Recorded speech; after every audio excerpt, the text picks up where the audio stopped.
তোমাদের এই দুনিয়ার আগুন জাহান্নামের আগুনের 70 ভাগের 1 ভাগ। আজকাল আমার কেন মনে হচ্ছে আমি জানি না যে আমি রাইট না রং, এই জন্য যে জাহান্নামের আগুন এই সূর্যের আগুনের তো কম পাওয়ার হওয়ার কথা না। তো সূর্যের আগুনের পাওয়ার বিজ্ঞানীরা যদি সঠিক বলে থাকে কতটুকু আপনার নেটে চার্জ দিলে দেখতে পারবেন সূর্যের আগুনের তাপমাত্রা বা তাপমাত্রা দেখবেন যদি আসবে, তাহলে ওখানে বিজ্ঞানীরা বলছেন, এই নাসার বিজ্ঞানীরা গবেষণা করে আমেরিকার বিজ্ঞানীরা, সূর্য একটা বিশাল অগ্নিকুণ্ড একটু আগে শুনলেন 13 লক্ষ পৃথিবী সমান বড় এই সূর্যটা, এবং এই সূর্যের যে বাহিরের আগুন, এই আগুনের তাপমাত্রা হচ্ছে 5500 ডিগ্রি সেলসিয়াস। ভালো করে শুনেন, 5000, এই আমাদের সূর্যের আলো 50 ডিগ্রি সহ্য করতে পারে না, কিন্তু সূর্যের বাহিরের আলো আগুনের তাপমাত্রা হচ্ছে 5500 ডিগ্রি সেলসিয়াস, আর ভিতরের যে আগুন এটা হচ্ছে 1.5 কোটি সেলসিয়াস, 15 মিলিয়ন সেলসিয়াস। লেখা আছে, দেখবেন আপনারা, এরকম বানিয়ে বলার কিছু নাই। তাহলে জাহান্নামের আগুন কি সূর্যের আগুনের চেয়ে কম হবে? তো জাহান্নামের আগুন দেখেন দুনিয়ার আগুন কতটুকু, সেখানে দুনিয়ার সবচেয়ে তীব্র আগুনের তাপমাত্রা 223 ডিগ্রি সেলসিয়াস। এবং যে আগুনে আমি একটা এখানে বসে দেখলাম, যে আগুন দিয়ে লোহা গলিয়ে পানি করে আবার নতুন লোহা বানানো হয়, তার তাপমাত্রা 1538 ডিগ্রি সেলসিয়াস। তাহলে মাত্র 1538 ডিগ্রি তাপমাত্রায় দিলে, সেলসিয়াসে দিলে সেটা পানিতে পরিণত হয়, বিশাল বিশাল লোহা, জাহাজে বানায় বড় বড় লোহা, এগুলো পানিতে পরিণত হয়, আবার নতুন লোহা হয়। তাহলে এই সূর্যের অভ্যন্তরীণ যে তাপমাত্রা এটা হচ্ছে 1.5 কোটি সেলসিয়াস। কত বিষয় ভাবা যায়। তাহলে জাহান্নামেরটা কত হবে?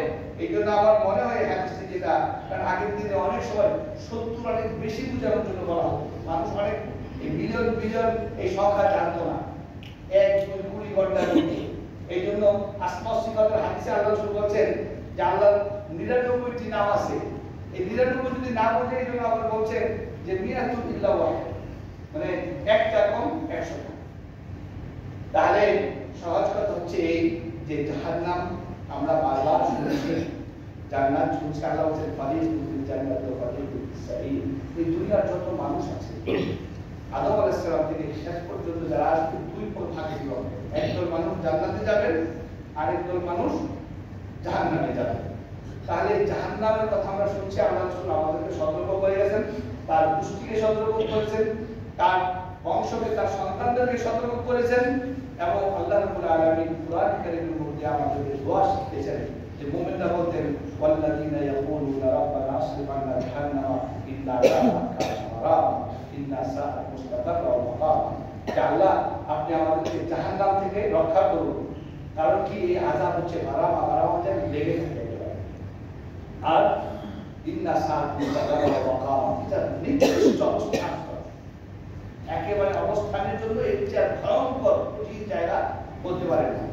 তাহলে এই জাহান্নামের আগুন কতটা কঠিন এটা একটু আসলে আলোচনা ব্যাখ্যা শুনে সত্যি আমি বলছি, যেটা অধিক বোঝানোর জন্য হয়তো আল্লাহ রাসূল বলছে। এবার জাহান্নামের ভিতরে এমন জায়গা আছে যে জায়গা জাহান্নাম থেকে পানা যায়। হাদিসে এসেছে তিরমিজি এবং ইবনে মাজাহ, ও দিন ফি জাহান্নাম ইয়াতাআওয়াযু মিনহু জাহান্নাম কুল্লা ইয়াউমিন 400 মাররা। জাহান্নামের মধ্যে এমন একটা জায়গা আছে যে জায়গা থেকে জাহান্নামের অন্য আগুন আল্লাহ রাব্বুল আলামিনের কাছে প্রতিদিন 400 বার ক্ষমা প্রার্থনা করে যে আল্লাহ ওই জায়গা থেকে আমাদের রক্ষা করো, ওই জায়গা আমাদের বসে লক্ষ্য করছেন। জাহান্নাম অন্য আগুন একটা অঞ্চল আছে ওদিকে জাহান্নাম, যেটা থেকে জাহান্নামের অন্যান্য অঞ্চলগুলো 400 বার আল্লাহর কাছে প্রতিদিন ক্ষমা চায় যে ওই অঞ্চল থেকে আমাকে রক্ষা করো। এক অন্য একটা হাদিসে এসেছে যে ওখানে কে যাবে, আল্লাহ রাসূলকে সাহাবায়ে জিজ্ঞেস করছেন, সেখানে বলছেন যে ওখানে যাবে কোরআনের কারিগর, যারা লোক দেখানোর জন্য কোরআন তেলাওয়াত করে, লোক দেখানোর জন্য। কোরআন তেলাওয়াত হচ্ছে উত্তম আমল, প্রতিটি আমলে 10টি নেকি, জাহান্নাম থেকে বাঁচার একটি অন্যতম পথ আল্লাহর ভালোবাসা দেওয়া। কিন্তু এই কোরআন যদি কারি সাহেব হয়ে মানুষকে দেখানোর জন্য, মানুষের প্রশংসা পাওয়ার জন্য করেন, তাহলে ওদের জন্য ওই আগুন জড়িত রয়েছেন আল্লাহ রাব্বুল আলামিন। যাই হোক, তাহলে এই জাহান্নামে একদল মানুষ যাবে এবং জাহান্নাম বিশাল। এটা বুঝাবার জন্য একটা হাদিসে মুসলিম শরীফ আলোচনা করেছেন, ইউতা বিন নার ইয়াউমাল কিয়ামাত আলা সাবউনা আলফ জিমাম। জাহান্নামকে নিয়ে আসবে ফেরেশতাগণ, এই জাহান্নামের মধ্যে থাকবে 70,000 লাগাম, যেগুলো মানুষ ধরে। বড় বড় হাঁটি দিয়েছেন আপনার, অনেক বড় বড় হাঁটি, এগুলোকে ধরার জন্য কাড়া থাকে না, কি বলেন আপনার, কাড়াই তো বলেন, তো কাড়া হাঁটিতে জিমাম বলে।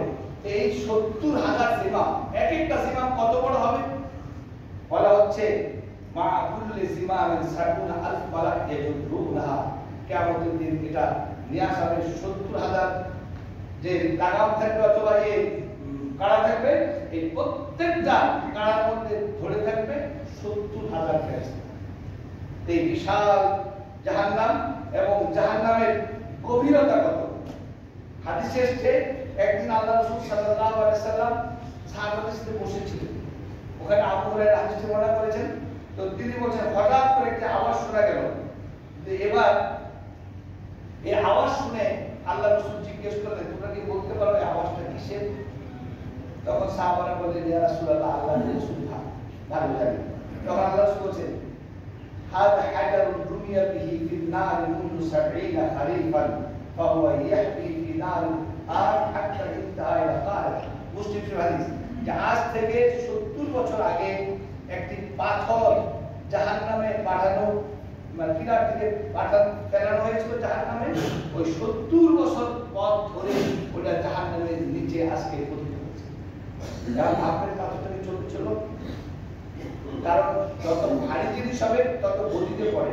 আপনারা দেখেছেন কিছুদিন আগে একজন আকাশের সুন্দর থেকে পড়েছিল লাফ দিয়ে, তার গতি ছিল মানে ঘন্টায় কয়েক হাজার কিলোমিটার, এত গতি। একটা মানুষ তার বেশি ওজন না, তাহলে এই পাথরটা কত বড় ছিল আর কত গতিতে পড়েছে 70 বছরে, এটা বোঝার জন্য আরেকটি হাদিস আছে। আনাস ইবনে মালিক রাদিয়াল্লাহু আনহু তিনি বলেন, লাউ আন্না হাজারান মিসলা সাবা খালিকাতিন উলকি আন সাবিল জাহান্নাম হাওয়া ফিহা 70 খালিফান লা ইয়াবলু কারাহা। সহিহ জামে, অর্থাৎ 7টা উটের সমান বড় একটা পাথর যদি জাহান্নামের কিনার থেকে ফেলানো হয়, তাহলেও 70 বছর এটা নিচে পৌঁছবে না। 7টা উটের সমান বড় পাথর যদি জাহান্নামে ফেলানো হয়, আর তাহলেও এটা তার নিচে পৌঁছবে না। তো জাহান্নাম হচ্ছে এত গভীর আর এত বিশাল, আর তার আগুন যে শুনলেন সেটা হচ্ছে আল্লাহ রাসূল বলেছেন, দুনিয়ার আগুনের হচ্ছে জাহান্নামের আগুনের 70 ভাগের 1 ভাগ। তো দুনিয়াতে এরকম আগুন আছে যেটাতে লোহা গলানো যায়। আর সূর্যের আগুন সম্পর্কে শুনলেন যে 1.5 কোটি সেলসিয়াস, আমাদের কি বরদাস্ত করার সুযোগ আছে? যদি না থাকে খাওয়া যায় না। এই জন্য আমাদেরকে জাহান্নাম থেকে বাঁচার জন্য চেষ্টা করতে হবে। আর এই বাঁচার জন্য চেষ্টা হচ্ছে সঠিক ঈমান এবং সৎ আমল। যেখানে আল্লাহ কোরআনে জান্নাতের কথা বলছেন যে যারা ঈমান রাখবে সৎ আমল করবে, আর সৎ আমল ফরজ ইবাদত হচ্ছে সবচেয়ে গুরুত্বপূর্ণ। এবং আল্লাহ রাসূল সাল্লাল্লাহু আলাইহি ওয়াসাল্লাম আমাদেরকে দোয়া শিখিয়েছেন, সেই দোয়াটি নামাজের মধ্যে আমরা করতে পারি। সেটা হচ্ছে আল্লাহুম্মা ইন্নী আউযু বিকা মিন আযাবি জাহান্নাম। হে আল্লাহ, আপনি আপনার কাছে আমি জাহান্নামের আযাব থেকে ক্ষমা প্রার্থনা করছি, আশ্রয় প্রার্থনা করছি। ওয়া আউযু বিকা মিন আযাবিল কবর, কবরের আযাব থেকে আশ্রয় প্রার্থনা করছি। ওয়া আউযু বিকা মিন ফিতনাতিল মাসিহিদ দাজ্জাল, এবং এই মাসিহিদ দাজ্জালের ফিতনা অথবা বিপর্যয় থেকে আশ্রয় প্রার্থনা করছি। ওয়া আউযু বিকা মিন ফিতনাতিল মাহইয়া ওয়াল মামাত, এবং মৃত্যু এবং জীবনের যত ফিতনা বা বিপর্যয় আছে এগুলো থেকে আশ্রয় প্রার্থনা করছি। মুসলিম শরীফ হাদিস, এখানে শুরুই করেছেন আল্লাহ রাসূল সাল্লাল্লাহু আলাইহি ওয়াসাল্লাম, আল্লাহুম্মা ইন্নী আউযু বিকা মিন আযাবি জাহান্নাম। এই জন্য বারবার জাহান্নাম থেকে, আযাব থেকে আল্লাহর কাছে ক্ষমা প্রার্থনা করবেন। কারণ আল্লাহ রাসূল সাল্লাল্লাহু আলাইহি ওয়াসাল্লাম ইরশাদ করেন যে যদি কোনো ব্যক্তি জাহান্নাম থেকে 3 বার আশ্রয় প্রার্থনা করেন, তাহলে আল্লাহ জাহান্নাম মানে বলে আল্লাহ তাকে জাহান্নাম থেকে রক্ষা করে। আর যদি কেউ 3 বার জান্নাত চায়, জান্নাত বলে আল্লাহ মাগফিরুল জান্নাহ, আল্লাহ তাকে জান্নাতে প্রবেশ করেন। তাহলে আমরা সবাই দোয়া করব, আল্লাহ আমাদেরকে জাহান্নাম থেকে রক্ষা করেন, জান্নাত লাভের তৌফিক দান করেন, এবং জাহান্নাম অনেক ভয়াবহ বাকি কিছু বর্ণনা ইনশাআল্লাহ আনন্দিত আমরা আলোচনার প্রয়াস করব। আল্লাহ আমাদেরকে জাহান্নাম থেকে রক্ষার তৌফিক দান করেন এবং জান্নাতে প্রবেশের তৌফিক দান করেন। এই জন্য আমাদের চেষ্টা করতে হবে সর্বদা নিরলস এবং সবসময় চোখের সামনে রাখতে হবে জান্নাত কত সুদূর, জাহান্নাম কত ভয়াবহ, যাতে আমরা পাপ করে জাহান্নামে না যাই, বরং জাহান্নাম থেকে নিজেদের সন্তানদের পরিবারদের আত্মীয়দের রক্ষা করতে পারি। আল্লাহ রাব্বুল আলামিনের তৌফিক দান।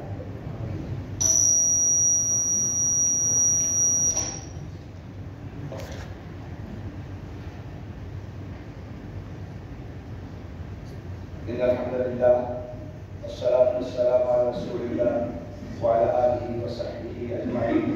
اللهم صل على محمد وعلى آل محمد كما صليت على إبراهيم وعلى آل إبراهيم إنك حميد مجيد.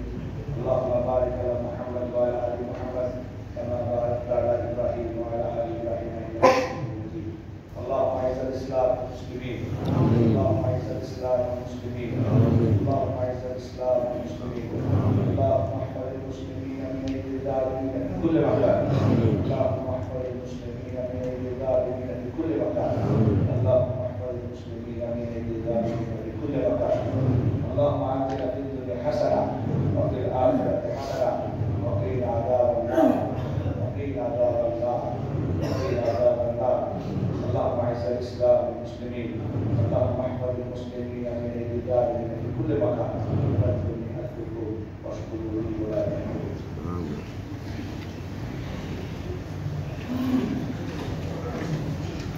الله